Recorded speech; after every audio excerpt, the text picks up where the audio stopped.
23 children were discovered locked in the basement of a Georgia plantation in 1864, all bearing the same distinctive features: high cheekbones, pale green eyes, and auburn hair streaked with gold. When Union soldiers forced open the iron doors of Thornhill Estate in Burke County, they found these children huddled together in darkness, some as young as 4, others approaching adolescence. The eldest, a girl of 13, told the officers something that made veteran soldiers physically ill. "Mistress says we are her legacy. We cannot leave because we are her blood." Military records from the 34th Massachusetts Infantry mention the incident only once in a letter marked "confidential" and buried in regimental archives for over a century. Local histories of Burke County omit Thornhill Estate entirely, as if the plantation and its mistress never existed. But they did exist. And what Catherine Thornhill created in those 16 years between her husband's death and the arrival of federal troops represents one of the most disturbing chapters in American history. A systematic breeding program designed to create generations of enslaved people who could never escape their bondage because they were genetically tied to their owner.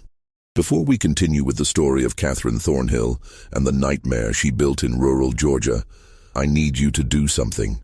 If you're hearing this story and it's making your skin crawl, hit that subscribe button right now. This channel dives deep into the darkest corners of American history, the stories they don't teach in schools, the secrets buried in courthouse basements and forgotten military records.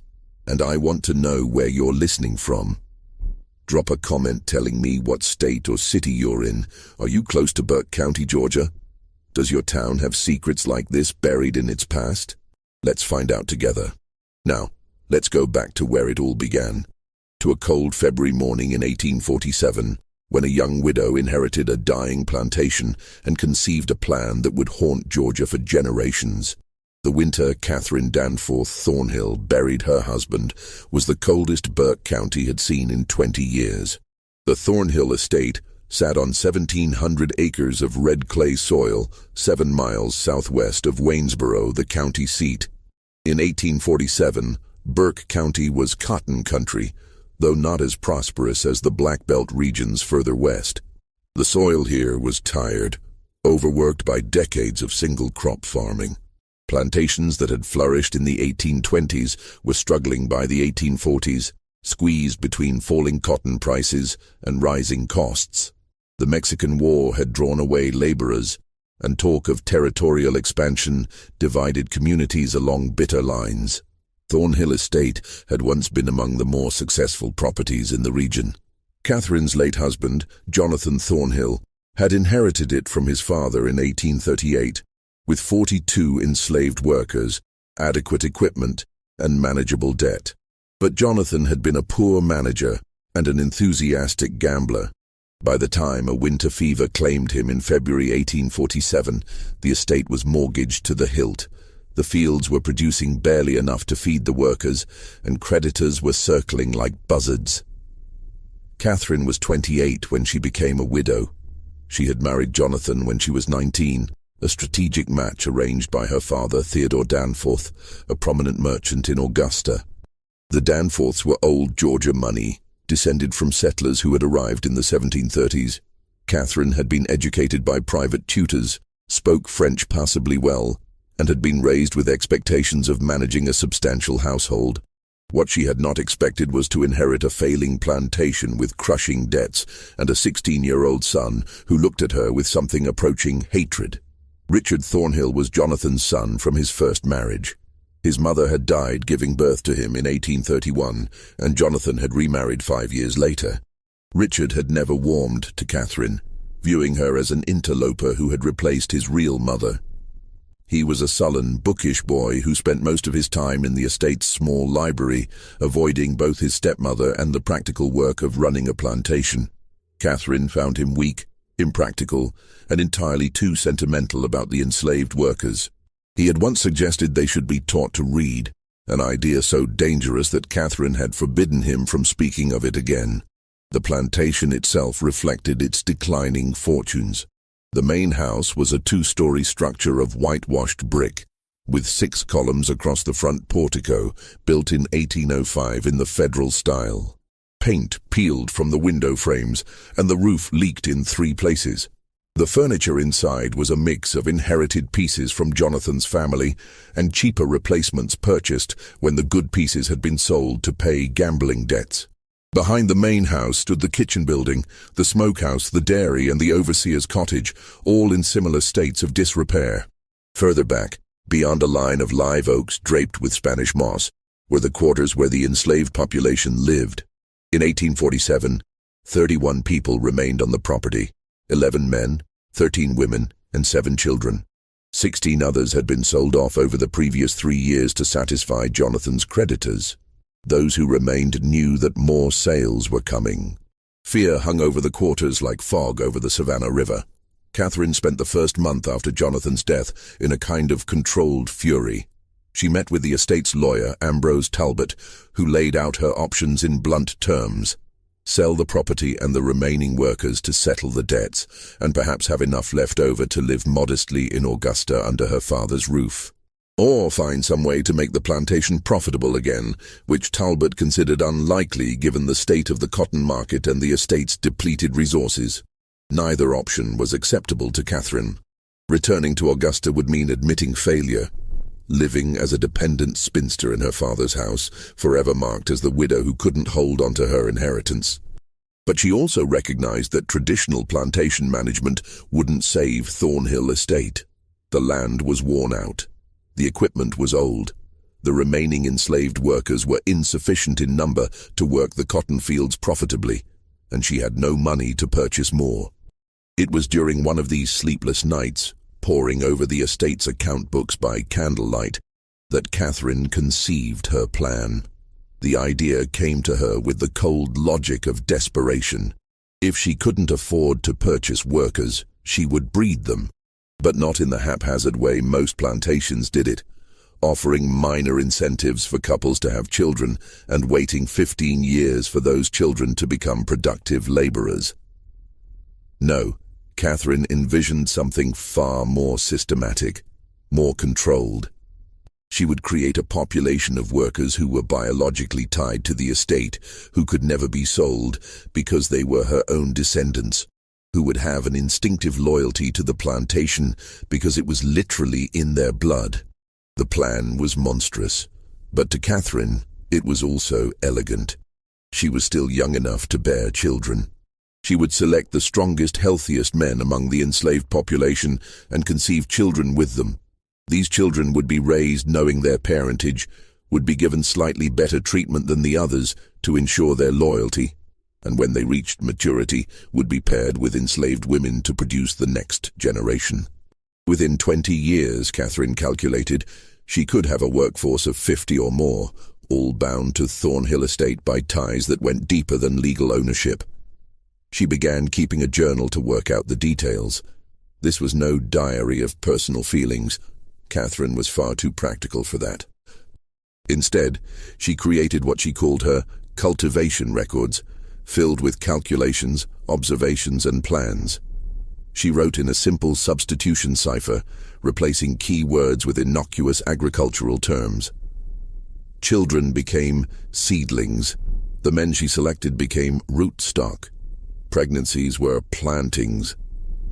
The journal's pages were covered with diagrams that looked like breeding charts for livestock, because that was essentially what they were. Catherine's first selection was a man named Isaac, 24 years old, born on the plantation and known for his physical strength and steady temperament. She summoned him to the main house on a March evening in 1847, after the other workers had retired to the quarters. What happened that night was recorded in Catherine's journal only as first planting completed with rootstock 1, weather clear and mild. 3 weeks later she summoned him again, and then twice more before the month ended. By April, Catherine was confident she was pregnant. She recorded this in her journal with the same emotional detachment she might note the planting of cotton. Initial cultivation successful. Anticipate harvest in December. Richard Thornhill first suspected something was wrong with his stepmother in late May of 1847.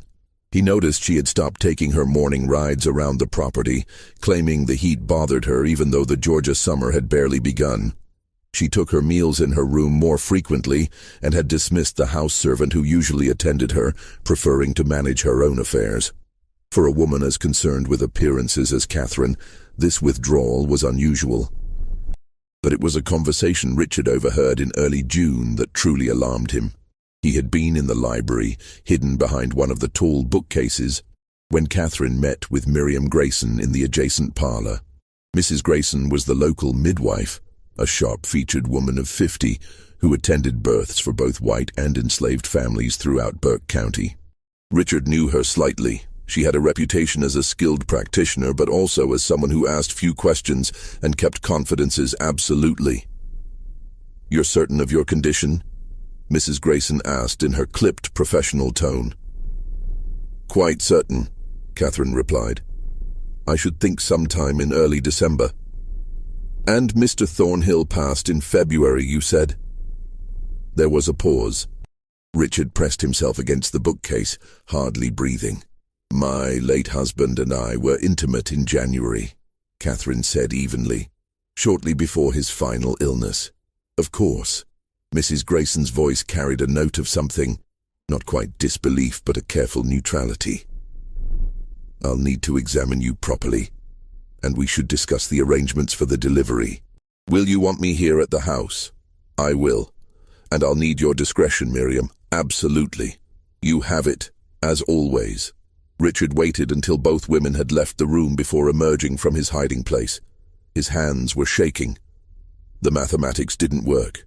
His father had been bedridden for the entire month of January, barely conscious most days, racked with fever and chills. Richard had sat with him many nights. There had been no possibility of intimate relations between his father and Catherine, which meant the child Catherine was carrying had been conceived after Jonathan's death, in March or April, with someone else. The implications made Richard sick to his stomach. If word got out that Catherine had conceived a child out of wedlock, the scandal would destroy what little remained of the family's reputation. Creditors would move immediately to seize the property. The Danforth family in Augusta would disown her. But beyond the practical consequences, Richard was appalled by the deception itself. Catherine intended to claim this child as his father's legitimate heir, to lie to everyone, to build her future on a foundation of fraud. He considered his options. He could confront Catherine directly, but he was only 16 and she held all legal authority over the estate. He could go to lawyer Talbot in Waynesboro, but without proof, it would be his word against Catherine's. And as a minor, his testimony would carry little weight. He could write to his grandfather Danforth in Augusta, but Catherine read all outgoing mail from the estate. Instead, Richard began to watch Catherine carefully, looking for evidence, trying to understand what she was planning. He noticed that she summoned Isaac to the main house regularly, always after dark, always when the overseer was away in town or occupied with duties elsewhere on the property. He saw how Catherine's manner toward Isaac was different from her treatment of other enslaved workers, not kind exactly, but less overtly hostile. She spoke to him in full sentences rather than curt commands. By July, Richard was certain. Isaac was the father of Catherine's child. The realization filled him with horror, not just at the violation of social and legal boundaries, but at what it revealed about Catherine's character. She had coldly, deliberately chosen to conceive a child with an enslaved man, to claim that child as her late husband's, and to maintain this lie indefinitely. What kind of woman was capable of such calculated deception? He found part of the answer in early August, during one of Catherine's rare trips to Waynesboro. Richard had been searching for legal documents related to the estate. He had vague thoughts of finding something that might give him leverage over Catherine, when he discovered a leather-bound journal hidden in a locked drawer of Catherine's writing desk. The lock was simple enough for a determined 16-year-old to pick. The journal was written in cipher, but Richard had always been good with puzzles. It took him 3 days, working in secret whenever Catherine was out of the house, to crack the basic substitution pattern. What he read made his blood run cold. Catherine wasn't just having an affair with Isaac, she was implementing a deliberate breeding program. The journal laid it out in chilling detail. Her plan to conceive multiple children with selected enslaved men, to raise those children as part of the plantation workforce, and eventually to breed those children with each other and with other enslaved people, to create an ever-expanding population of workers who would be genetically tied to Thornhill Estate and to Catherine herself. There were charts, calculations of expected births over 5-year periods, notes on which men displayed desirable physical characteristics, speculation about whether traits like strength, intelligence, and temperament were heritable. It read like something from a livestock breeder's manual, except the livestock were human beings. Richard copied several pages of the journal, translating the cipher into plain English, his hand shaking so badly he could barely hold the pen. This was evidence. This was proof of Catherine's depravity. He could take this to the authorities. He could expose her. But that night, at dinner, Catherine looked at him with those cold green eyes and said casually, "Richard, have you been in my study recently? Some of my papers seem to have been disturbed." "No, ma'am." Richard lied, his throat tight. "I keep certain documents locked away for good reason," Catherine continued, cutting her meat with precise strokes. "If I ever found that someone had violated my privacy, broken my trust in such a fundamental way, I'm afraid I would have to take serious action. Do you understand?" "Yes, ma'am." "Good. Because family loyalty is everything, Richard. Everything. Without it, we're simply animals tearing at each other." She smiled, but it didn't reach her eyes. "I know you loved your father very much. I would hate for his memory to be tarnished by scandal, especially scandal that might emerge from within his own household." The threat was clear. If Richard tried to expose Catherine, she would find a way to turn it back on him, to paint him as a disturbed, resentful stepson inventing lies about a grieving widow. Who would people believe? A respected plantation mistress from a prominent family, or an awkward teenage boy with known resentment toward his stepmother? Richard returned to his room that night and burned the pages he had copied. But he kept watching Catherine, and he began to feel increasingly unwell. It started with fatigue. By September, Richard found himself exhausted by mid-afternoon, unable to focus on his books. His appetite diminished. He developed frequent headaches that made it difficult to think clearly. By October, he was experiencing muscle weakness and occasional stomach pains. Catherine showed great concern. She insisted Richard stay in bed. She prepared his meals herself, bringing him bowls of soup and plates of soft foods. She summoned Mrs. Grayson to examine him. The midwife, who also served as a general medical practitioner in the absence of a proper physician, diagnosed nervous exhaustion complicated by possible consumption. She prescribed rest, fresh air when Richard felt strong enough, and a special tonic that Catherine obtained from a pharmacy in Augusta. "Tuberculosis often strikes young men of sensitive disposition," Catherine told Richard, adjusting his pillows with attentive care. "Your father had a cousin who died of it at just your age. We must be very vigilant." Richard knew better. He had read about arsenic poisoning during his hours in the library. He recognized the symptoms in himself: the fatigue, the digestive troubles, the muscle weakness.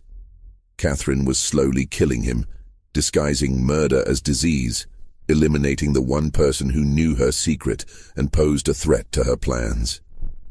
But he was too weak to fight back, too isolated to get help. The house servants followed Catherine's orders absolutely. The overseer rarely came to the main house.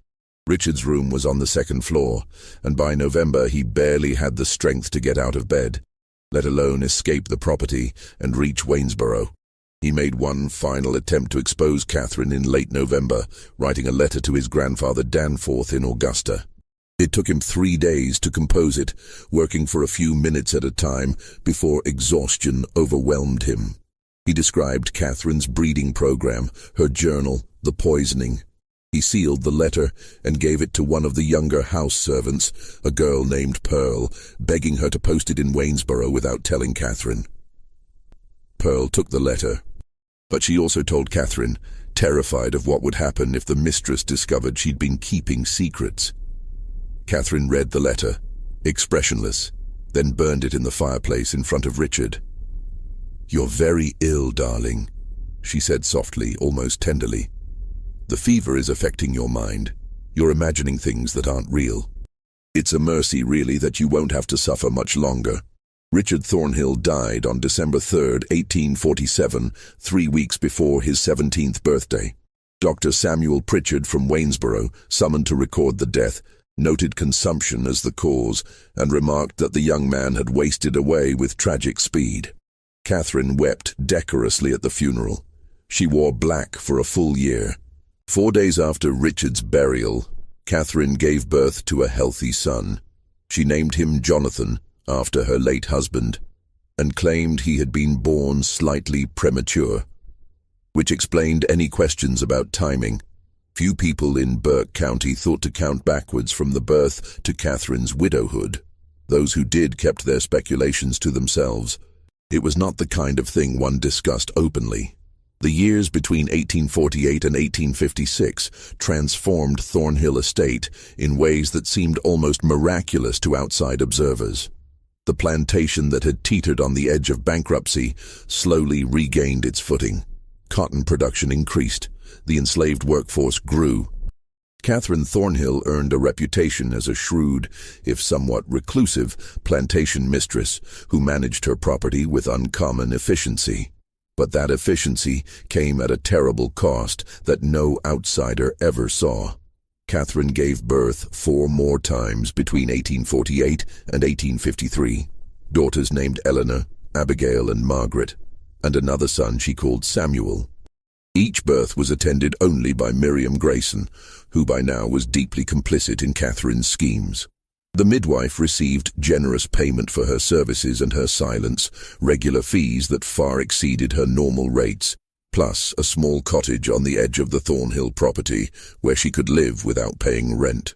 Mrs. Grayson's role extended far beyond delivering Catherine's children. She also performed a darker function, ensuring that enslaved women on the property only gave birth to children who fit Catherine's careful plans. When pregnancies occurred outside Catherine's controlled pairings, and they did, because human beings will form attachments and intimate relationships even in the most oppressive circumstances, Mrs. Grayson provided abortifacients, plant-based compounds that induced miscarriages. She performed these procedures in a small room behind the overseer's cottage, away from the main house, away from witnesses. The women subjected to these forced abortions rarely spoke of them, even to each other. The trauma was profound, the grief unvoiceable in a system that already denied them autonomy over their own bodies. But whispers circulated through the quarters anyway.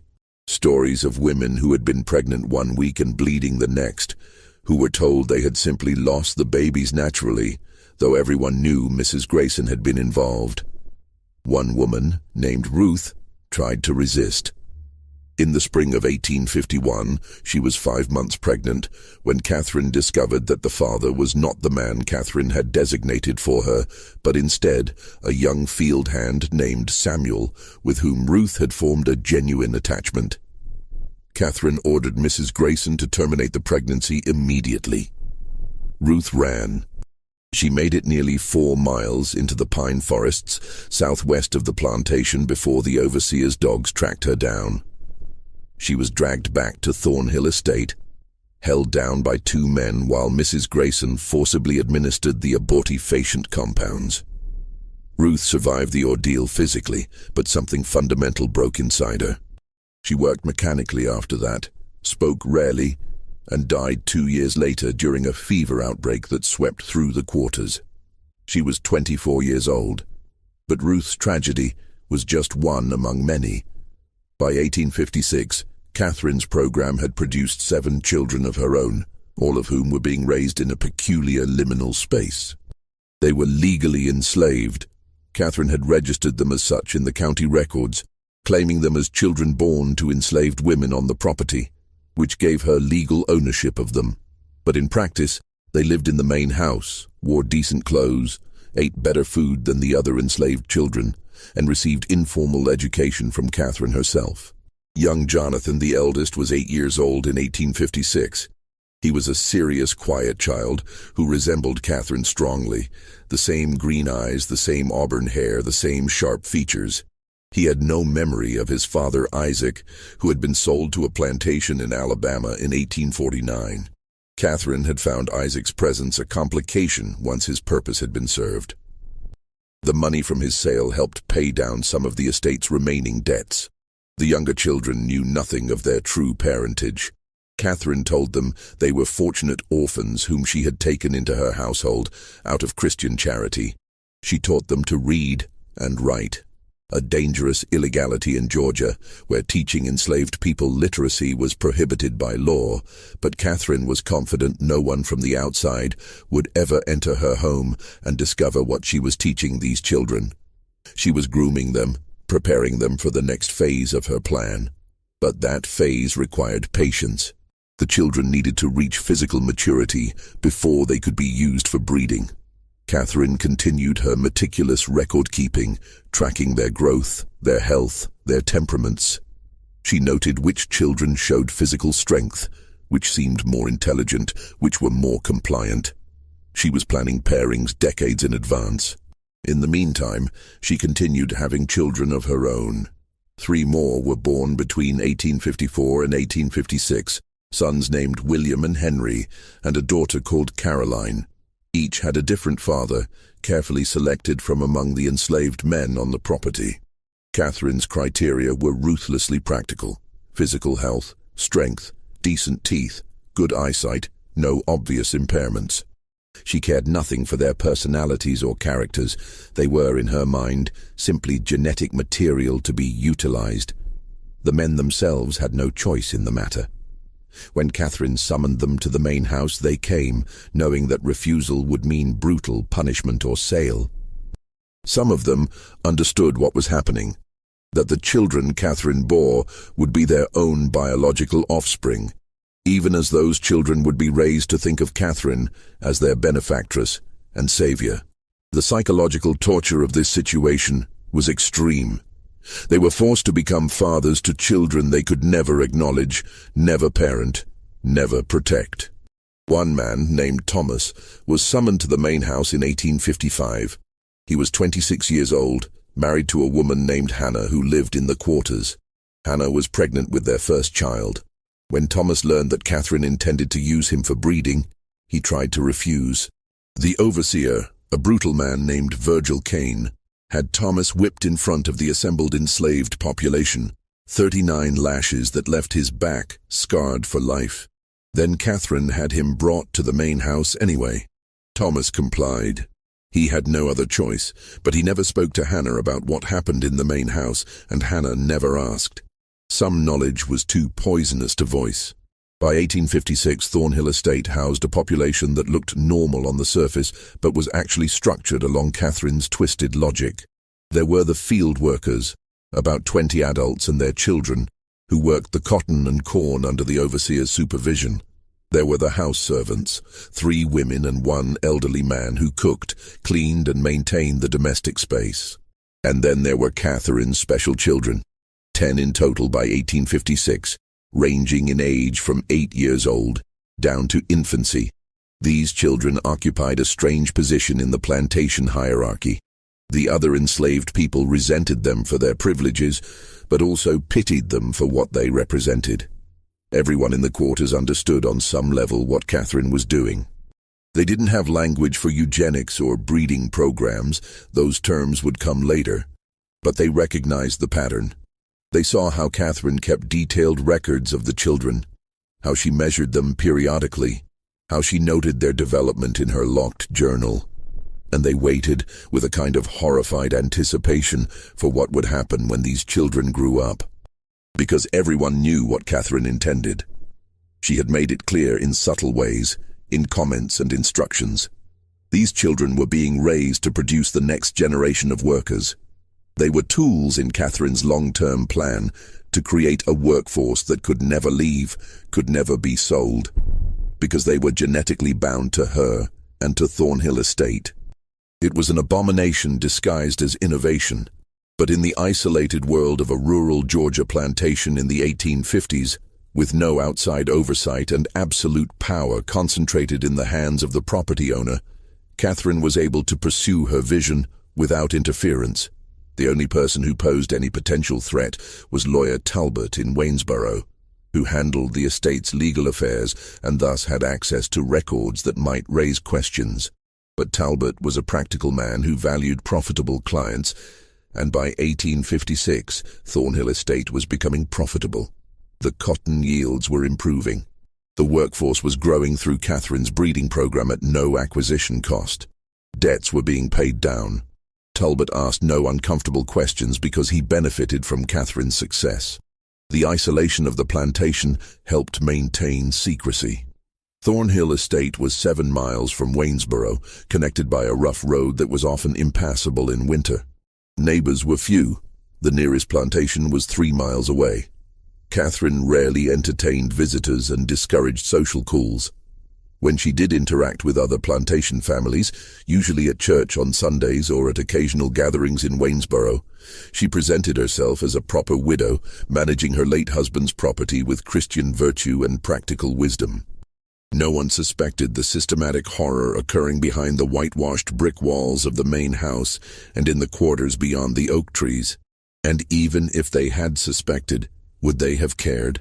This was Georgia in the 1850s, a society built on the brutal exploitation of enslaved labor. Catherine's program was more systematic, more coldly calculated than most, but it was not fundamentally different in kind from what happened on thousands of other plantations across the South. That was perhaps the most disturbing aspect of the entire situation. Catherine's breeding program was monstrous, but it was also logical within the framework of a society that already treated human beings as property to be bought, sold, and bred at will. She had simply taken the underlying logic of slavery and followed it to one of its most horrifying conclusions. But systems built on such profound injustice contain the seeds of their own destruction. Change was coming to Georgia and the entire South, though in 1856 few people could imagine how soon or how violently it would arrive.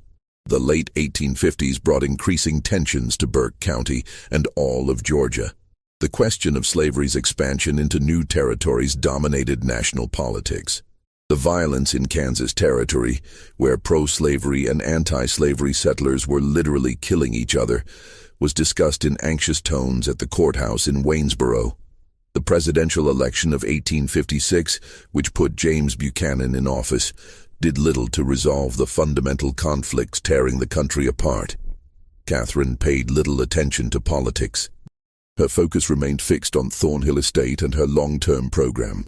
By 1859, her eldest children were approaching adolescence. Jonathan was 11, Eleanor was 10, Abigail was 9. They were still too young for the breeding phase of Catherine's plan, but she was already making preparations, already selecting which of the enslaved young women would be appropriate partners when the time came. It was during this period that Catherine constructed what she called the Heritage Room, in a previously unused section of the mansion's east wing. She told the house servants it would be a storage space for family records and memorabilia.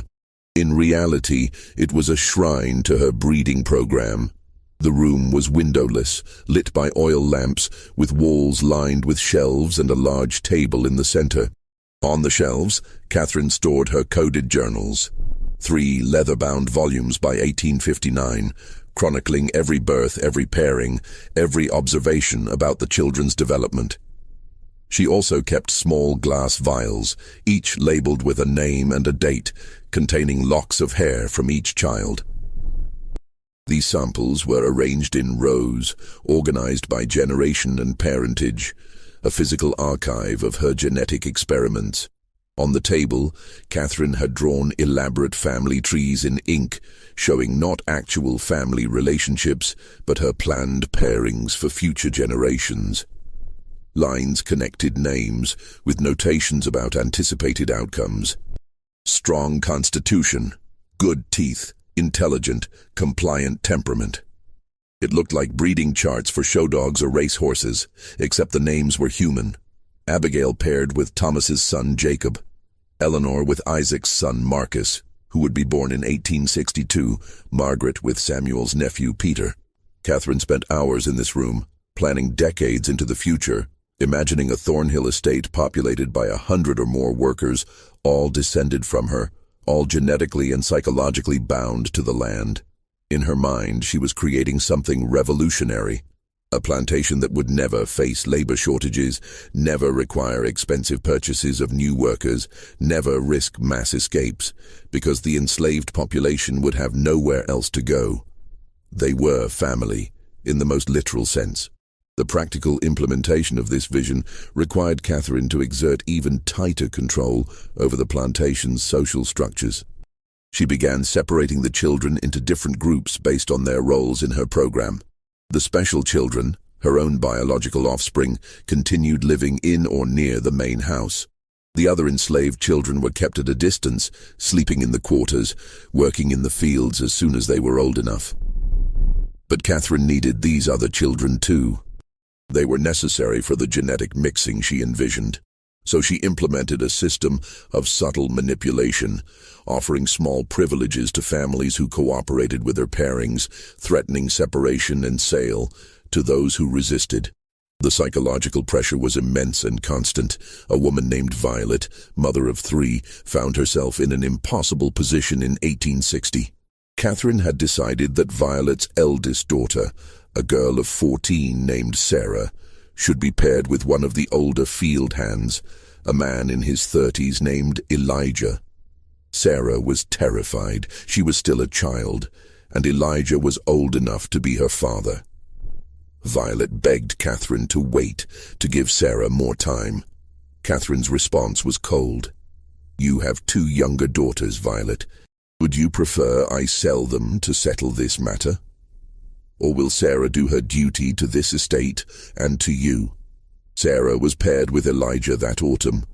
She gave birth to a daughter 9 months later and died from complications of the delivery. She was 15 years old. Violet never recovered from the loss. She continued working mechanically, speaking to no one, and in 1862 she walked into the Savannah River and drowned herself. But tragedies like Sarah's and Violet's were invisible to outside observers. When visitors came to Thornhill Estate, which was rare, they saw a well-managed plantation with neat fields, a substantial house, and a workforce that appeared adequately fed and housed. The horror was carefully hidden, buried in the quarters, locked in the heritage room, encoded in Catherine's journals. Then came 1860 and everything changed. Abraham Lincoln was elected president. South Carolina seceded from the Union in December. Georgia followed in January 1861, with delegates at the secession convention in Milledgeville voting 208 to 89 to leave the United States and join the Confederate States of America. War came in April with the firing on Fort Sumter. Initially, many Georgians believed it would be a short conflict, a few months, perhaps a year, and the Confederacy would establish its independence. But the war dragged on through 1861, into 1862, through 1863. Young men from Burke County marched off to fight in Virginia and Tennessee. Some returned in coffins. Others didn't return at all. The war disrupted Catherine's plans in ways she hadn't anticipated. The overseer, Virgil Kane, enlisted in the Confederate Army in 1861 and was killed at Shiloh in April 1862. Finding a replacement was difficult. Most able-bodied white men were away at war. Catherine eventually hired an elderly man named Silas Kendrick, who was too old for military service. Kendrick was less brutal than Kane had been, but he was also less effective at maintaining discipline and control. The enslaved population at Thornhill Estate began to sense the shifting power dynamics. News filtered through the slave networks that connected plantations across Georgia, whispered reports of Union victories, rumors that Lincoln had issued a proclamation freeing enslaved people in Confederate territory, speculation about what would happen if the Yankees came south. Catherine tightened her control as best she could. She confined the enslaved population to the plantation, forbidding anyone from leaving, even to visit relatives on neighboring properties. She increased rations slightly to reduce the temptation to run away, and she accelerated her breeding program, pushing some of the children into pairings earlier than she had originally planned. Jonathan, her eldest son, turned 15 in December 1862. Catherine decided he was ready. She had selected a young woman named Rachel, 16 years old, the daughter of one of the field hands. Rachel had no say in the matter. In February 1863, Catherine arranged for Jonathan and Rachel to be married in a ceremony she conducted herself in the main house, a mockery of a wedding with no legal standing, designed purely to give a veneer of respectability to the breeding pairing. Jonathan, who had been raised in isolation from the other enslaved people and taught to think of Catherine as his benefactress, accepted this arrangement without question. He had no understanding of what had been done to him, no awareness that Catherine was his biological mother, no sense of the profound wrongness of the entire situation. Rachel, traumatized into silence, said nothing. But others in the quarters were watching. They saw Catherine pairing these special children, the ones she'd raised in the main house, with the other enslaved young people.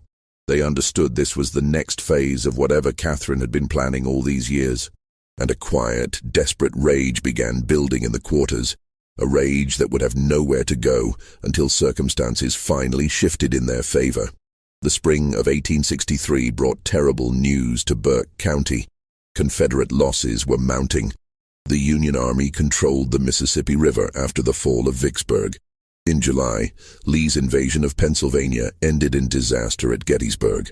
Shortages of food, cloth, and basic supplies made life increasingly difficult even for white plantation families. For the enslaved population, conditions became harsher still as Catherine rationed everything more severely. But something else was happening at Thornhill Estate, something Catherine tried desperately to hide from the outside world. The children she had been breeding and raising were becoming aware of their true parentage. It began with Eleanor, Catherine's second-born daughter, now 14 years old. She had always been the most observant of Catherine's children, the one who asked uncomfortable questions. In May 1863, while helping Catherine organize papers in the study, Eleanor discovered one of the coded journals that Catherine had carelessly left unlocked. Eleanor had learned to read from Catherine herself. She was intelligent, curious, and bored with the limited reading material available in the house. The journal's cipher intrigued her. She spent 3 weeks working on it in secret, the same way Richard had done 16 years earlier, slowly decoding the substitution pattern. What she found destroyed her understanding of her entire existence. The journal detailed her conception. Second planting with rootstock 2, Thomas, age 21, excellent physical specimen, strong back, good teeth, weather warm and humid. Anticipate harvest in late October 1848. Eleanor read the entry again and again, her hands shaking. Rootstock 2, Thomas. She knew Thomas. He was one of the field hands, a quiet man in his 30s who never made eye contact with anyone. He was her father. Catherine was her mother. She was not an orphan raised out of charity. She was the product of Catherine's deliberate breeding experiment. The implications cascaded through Eleanor's mind. If this was true for her, it was true for Jonathan, for Abigail, for all the children Catherine had brought into the main house. They were Catherine's biological children, conceived with enslaved men, and they had been lied to their entire lives. Worse still, the journal laid out Catherine's plans for their futures. Eleanor read the notations about pairings, about anticipated offspring, about the creation of a self-sustaining workforce.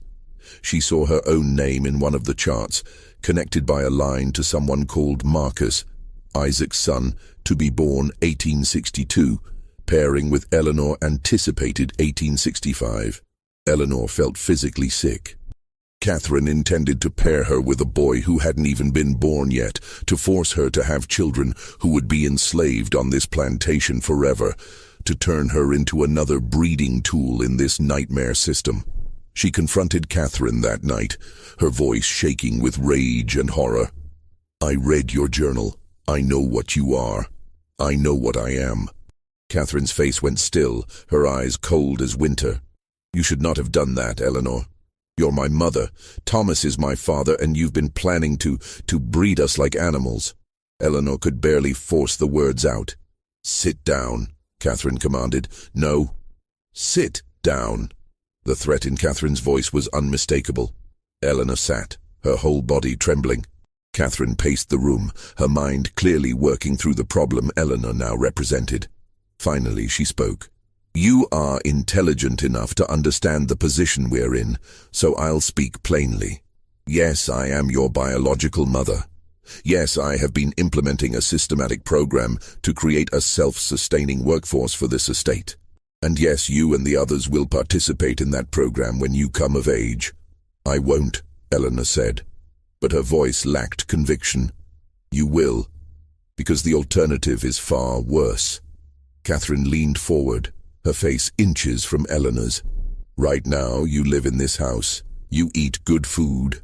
You wear decent clothes. You can read and write. What do you think happens if you refuse to cooperate? I sell you. I sell you to a plantation in Alabama or Mississippi where they work field hands to death in 5 years, where women are brutalized as a matter of course, where literacy earns you a whipping or worse. Is that what you want?" Eleanor said nothing, tears streaming down her face. "I thought not." Catherine straightened. "You will not speak of this to your brothers or sisters. You will not speak of it to anyone in the quarters. You will continue your life exactly as before. And when the time comes for you to fulfill your role in this family's future, you will do so. Do you understand?" "Yes," Eleanor whispered. But Catherine had made a critical error. She had revealed the truth without adequately controlling the information. Eleanor did speak to others, not immediately but gradually, carefully. She told Jonathan first, showing him the journal entries she had memorized. Jonathan's reaction was different from Eleanor's. He had been so thoroughly conditioned by Catherine, so completely isolated from any alternative framework for understanding the world, that he struggled to see what was wrong with Catherine's plan. "She gave us a better life," Jonathan said, confused by Eleanor's anger. "We could have been working in the fields. Instead, we're here. We're property, Jonathan. We're slaves. Our own mother enslaved us. She's protecting us. She's keeping us together. If we were sold, we'd be separated, sent to different places. This way, we stay together. We stay at Thornhill." Eleanor realized with horror that Jonathan had been too successfully indoctrinated. He couldn't see the cage Catherine had built around all of them. But Abigail, 13 years old and sharp as glass, understood immediately when Eleanor told her. And Margaret, at 12, understood too. The younger children were still too young to fully grasp it. But the older ones, they knew now. They knew what they were, and what Catherine intended for them. The knowledge changed the atmosphere in the main house. Catherine felt it, that shift in the air, the way her children looked at her now. There was fear, yes, but also something else. Calculation. Waiting. They were biding their time, and Catherine knew it. She considered her options. She could sell the older children, eliminate the problem, but that would waste years of investment and planning. She could punish them severely enough to break their spirits, but physical brutality might damage them in ways that would interfere with the breeding program. She needed them healthy, capable of bearing children. So Catherine chose a different approach. She would demonstrate the consequences of disobedience through someone else. In August 1863, a young woman named Grace tried to run away from Thornhill Estate. She was 17, pregnant, and desperate. She had been paired with one of the field hands against her will, and she couldn't bear the thought of bringing a child into this system. She ran at night, heading east toward the Savannah River, hoping to somehow cross into South Carolina, and from there make her way to Union lines. She was caught within 12 hours. The dogs tracked her to a creek 3 miles from the plantation. She was brought back, locked in one of the outbuildings, and the next morning Catherine assembled everyone, all the enslaved people, including her special children from the main house, in the yard between the quarters and the mansion. Grace was brought out, her hands tied. Catherine stood on the porch of the main house, her face expressionless. This woman attempted to abandon her responsibilities to this estate and to all of you. She attempted to destroy the family we have built here. The penalty for such betrayal must be severe. What followed was brutal. Grace was whipped publicly, 20 lashes administered by the elderly overseer Kendrick, who carried out the punishment with grim reluctance. Catherine made all the children watch, including her own biological offspring. The message was clear: this is what happens to those who try to leave. But Catherine had miscalculated again. The public punishment didn't terrify the enslaved population into submission. Instead, it clarified something for them. Catherine was willing to use extreme violence to maintain her control, which meant she was afraid. And if she was afraid, that meant they had more power than they'd realized. Whispers began circulating through the quarters in the weeks that followed. Whispers about waiting for the right moment.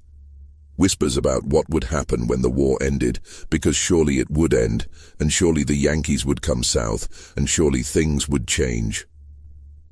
All they had to do was survive until then. Eleanor heard these whispers.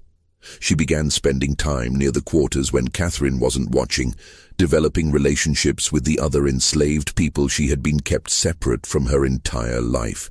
She learned things Catherine had never told her, about her father Thomas, about the other men Catherine had used, about the women who had died or been broken by Catherine's program. One evening in October, Eleanor met with a group of the older enslaved women in the woods beyond the quarters.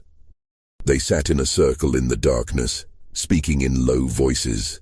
A woman named Hope in her 40s looked at Eleanor with something between pity and respect. "Your mama, she thinks she made something special here," Hope said quietly. "Thinks she made family. But all she did was make people who hate her in ways she can't even understand." "What happens when the war ends?" Eleanor asked. "Depends on who wins," Hope replied. "Yankees win, we're free. Confederates win, things stay the same or get worse. But either way, your mama can't keep doing what she's been doing. Too many people know. Too many people angry. Something got to break." "What if we made it break?" Eleanor asked. The women looked at her in surprise. Hope leaned forward. "What you saying, child? What if we didn't wait for the war to end? What if we ended this ourselves?" The idea hung in the air, dangerous and intoxicating. One of the younger women, Anna, spoke up. "You talking about running, taking everyone and running? Or fighting?" Eleanor said. "There's only Mrs. Catherine and old Mr. Kendrick. There are 40 of us. And 20 of them are children," Hope said practically. "And where we gonna go? Confederates catch runaways. They kill us or sell us further south.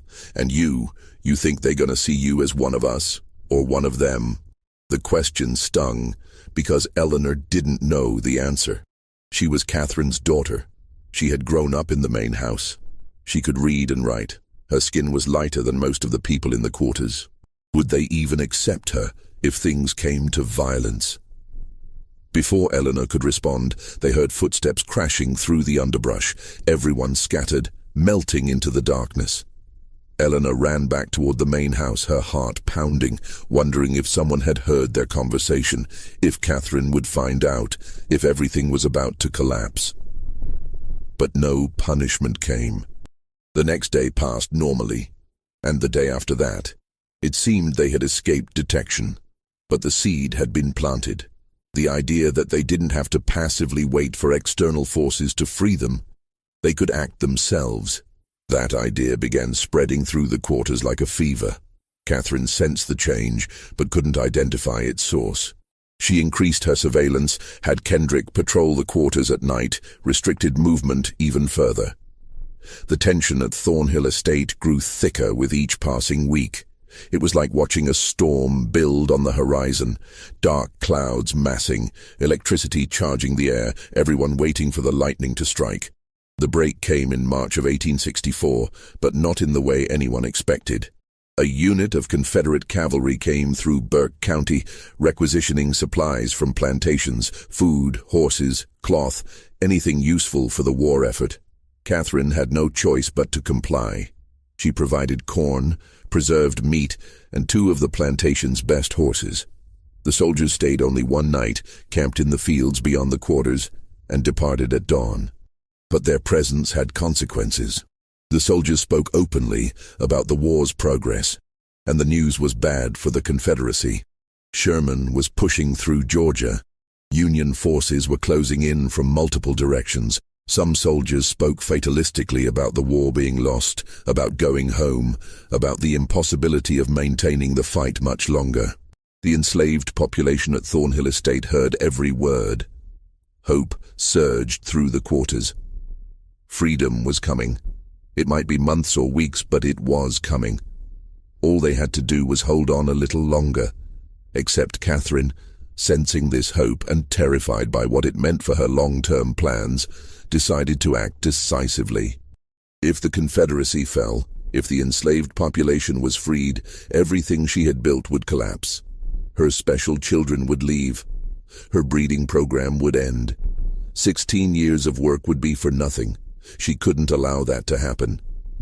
On the night of March 17, 1864, Catherine gathered her biological children in the main house: Jonathan, Eleanor, Abigail, Margaret, Samuel, William, Henry, Caroline, and the three youngest who were still infants. 11 children in total, ranging from 16 years old down to 6 months. "Things are going to change very soon," Catherine told them, her voice calm, but her eyes intense. "The war may end badly for us. The Yankees may come. There may be attempts to take you away from me, to destroy our family. I cannot allow that to happen." Eleanor felt ice slide down her spine. "What are you planning?" "We're going to secure our future," Catherine said. "Tonight." She led them to the heritage room in the East Wing, the room none of them except Jonathan had ever been allowed to enter. Catherine lit the oil lamps, illuminating the shelves of journals, the vials of hair samples, the elaborate family trees drawn on paper and pinned to the walls. "This is our legacy," Catherine said. "This is what we've built together, and no one is going to take it from us." From a locked cabinet, Catherine withdrew a small wooden box. Inside were several glass bottles containing clear liquid. "This is a medicine called laudanum," she explained. "In small doses it provides relief from pain. In larger doses it provides eternal peace." Abigail gasped. "You want to poison us?" "I want to protect you," Catherine corrected, her voice taking on an edge of desperation. "If the Yankees come, if they free the others, where will you go? You're not white enough to live in white society. You're not fully black in their eyes either. You'll be outcasts, owned by no one, belonging nowhere. Is that better than staying here, staying together, staying with me?" "Yes," Eleanor said firmly. "Anything is better than this." Catherine's face hardened. "You're too young to understand. All of you are too young. But I am your mother, and I know what's best for this family." She moved toward the bottles, but Jonathan stepped between her and the others. He was 16, nearly as tall as Catherine, and something in his face had changed. "No," he said quietly. "Jonathan, don't be foolish. You understand the plan. You've always understood." "I understood what you told me," Jonathan said. "But Eleanor showed me the journals. I read what you wrote about us. About Father Isaac, about Father Thomas, about all of them. I know what you did. I know what you are. I am your mother." "You're a monster," Jonathan said, and his voice broke on the word. Catherine slapped him, a sharp crack that echoed in the small room. "How dare you? After everything I've given you, after everything I've sacrificed." "You sacrificed nothing," Eleanor said, stepping forward to stand beside Jonathan. "You used people. You destroyed them. You destroyed us." Catherine looked at her children, seeing them clearly perhaps for the first time. They were united against her. Even the younger ones, who didn't fully understand what was happening, sensed the confrontation and stood with their older siblings. She had lost them. In that moment, Catherine made a final, desperate decision. If she couldn't keep her children, if they were going to reject her and leave her and destroy everything she had built, then she would at least preserve the record of what she had accomplished. Future generations would know what Catherine Thornhill had created, even if the creation itself had failed. She grabbed the journals, the charts, the vials of hair samples, clutching them to her chest. You think you can escape me? You think you can pretend none of this happened? These records will survive. They'll prove what I built here. They'll prove I was right. She pushed past her children and ran from the room, carrying the physical evidence of her crimes. Jonathan and Eleanor chased after her, but Catherine was faster, driven by manic energy. She ran through the main house, out the front door, across the yard toward the quarters. What happened next depended on who you asked. Multiple testimonies would later conflict, each person remembering the events slightly differently, shaped by their own trauma and perspective. What is certain is that Catherine reached the quarters carrying her journals and specimens. What is certain is that the enslaved population, roused by the commotion, emerged from their cabins to see the mistress who had tormented them for 16 years running toward them in the darkness, clutching the evidence of her atrocities. What is certain is that someone, maybe Hope, maybe one of the men, maybe several people at once, decided that this was the moment. This was when it ended.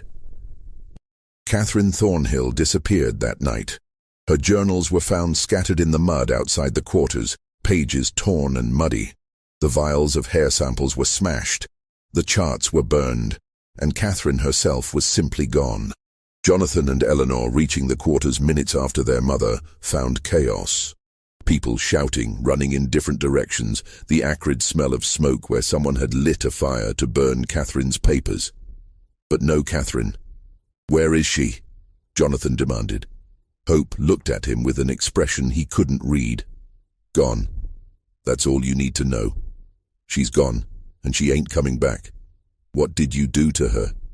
"What she had coming," Hope said simply. "Now you got a choice, boy. You can raise hell about your mama, or you can understand that justice got done here tonight and let it rest." Jonathan looked at Eleanor. His sister's face was pale, her eyes wide, but she nodded slowly. "Let it rest," she whispered. The next morning, Catherine Thornhill was reported missing. Old Mr. Kendrick, the overseer, searched the property but found nothing. He reported the disappearance to the sheriff in Waynesboro, who came out to investigate, but ultimately concluded that Mrs. Thornhill had likely fled the area in fear of advancing Union forces. A reasonable assumption, given the deteriorating military situation. No one from the quarters spoke of what had happened. Jonathan and Eleanor and the other children said nothing. The official record simply states that Catherine Thornhill disappeared on the night of March 17, 1864, and was never seen again. But everyone at Thornhill Estate knew the truth, even if they never spoke it aloud. Catherine had been killed that night. Her body had been disposed of somewhere on the plantation's 1,700 acres.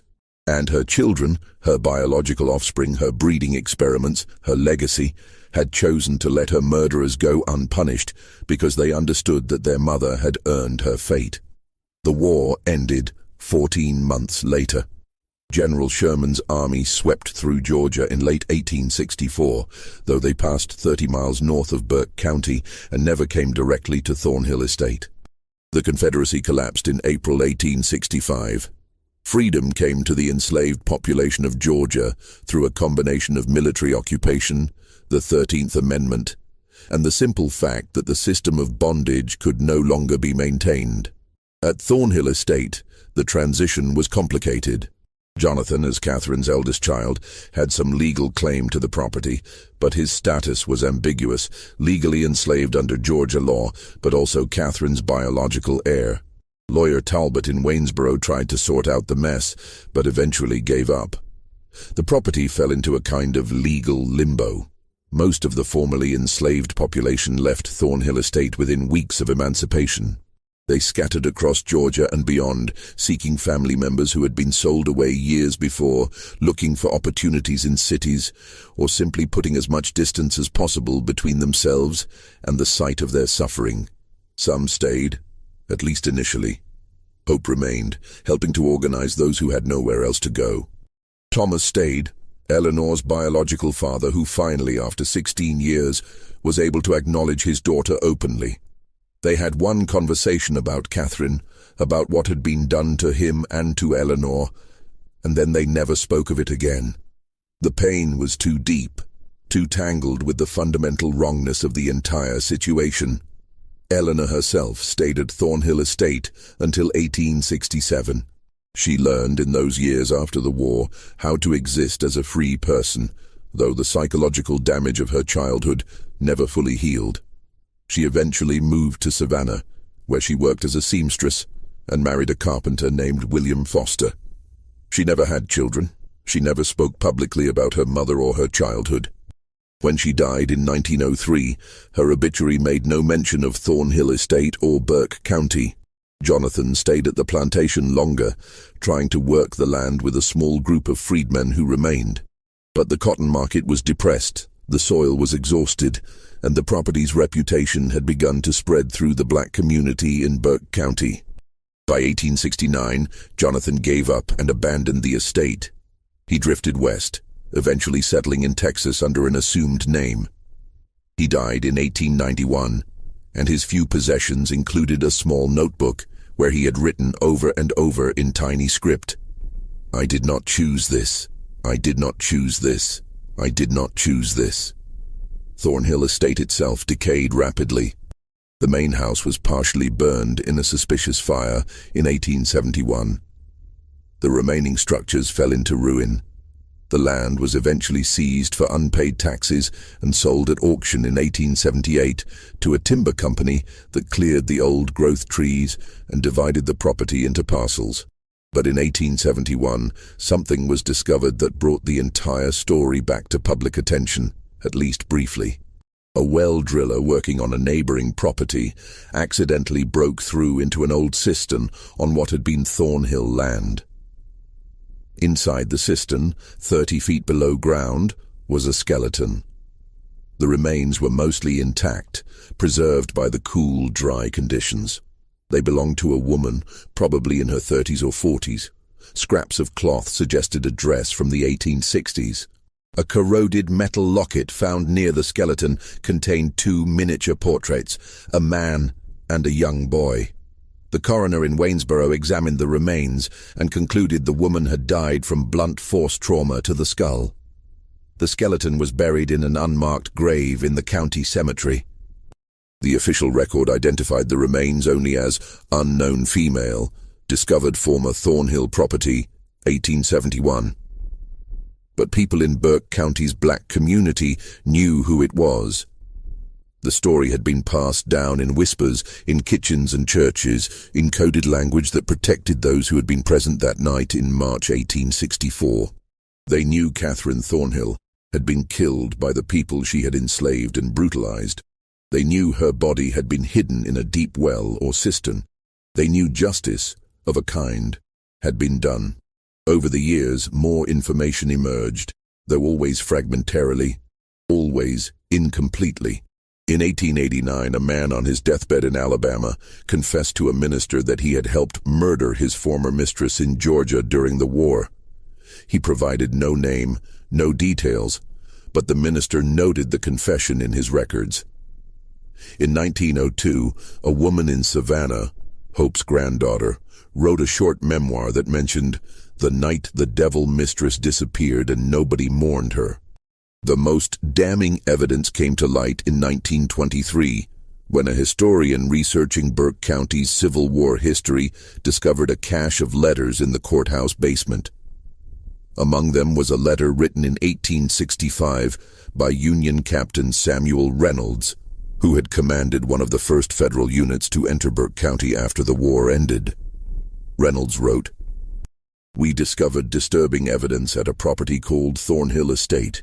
Indications of systematic breeding experiments conducted by the late owner upon enslaved persons, including her own biological offspring.